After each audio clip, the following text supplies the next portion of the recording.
জ্ঞানবৃক্ষ চেনেলটোলৈ আপোনালোক সকলোকে স্বাগতম জনাই আমি আজি সায়েন্সৰ কেইটামান কুৱেশ্যন আলোচনা কৰিম।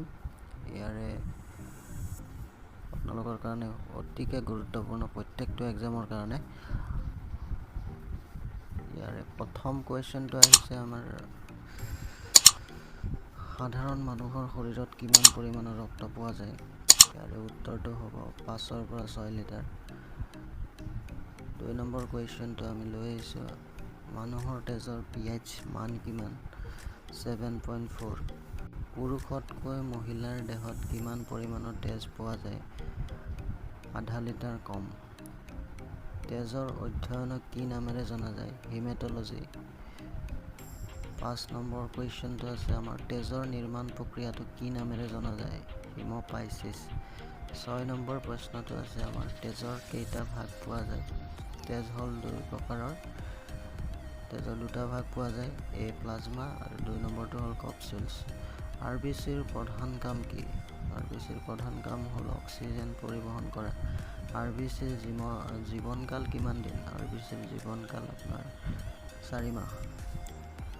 সুস্থ মানুহৰ ৰক্তচাপ কিমান হয় 120/80। নেক্সট কুৱেশ্যনটো আছে তেজত RBCৰ পৰিমাণ কিমান কমি গ'লে কি ৰোগ হয়? এনিমিয়া বা ৰক্তহীনতা বুলি কোৱা যায় অসমীয়াত। নেক্সট কুৱেশ্যনটো আছে তেজত RBC আৰু WBCৰ অনুপাত কিমান 6:1। নেক্সট কুৱেশ্যনটো আছে মানৱ শৰীৰত কোন ঠাইত তেজ পোৱা নাযায়। ইয়াৰ শুদ্ধ উত্তৰটো হ'ব আমাৰ চকুৰ কৰ্ণিয়াত তেজ পোৱা নাযায়। মানুহৰ তেজত কেইটা গ্ৰুপ পোৱা যায়? ইয়াৰ উত্তৰটো হ'ব 4টা AB O। পজিটিভ। RBCৰ বৈজ্ঞানিক নাম কি এৰিথ্ৰ'চাইট। নেক্সট কুৱেশ্যনটো আছে আপোনাৰ কোনটো ভিটামিন তেজ গোট মৰাত সহায় কৰে? Vitamin K. WBCৰ বৈজ্ঞানিক নাম কি লিউকোচাইট। নেক্সট কুৱেশ্যনটো আছে তেজত কোনটো ধাতু পোৱা যায় লো।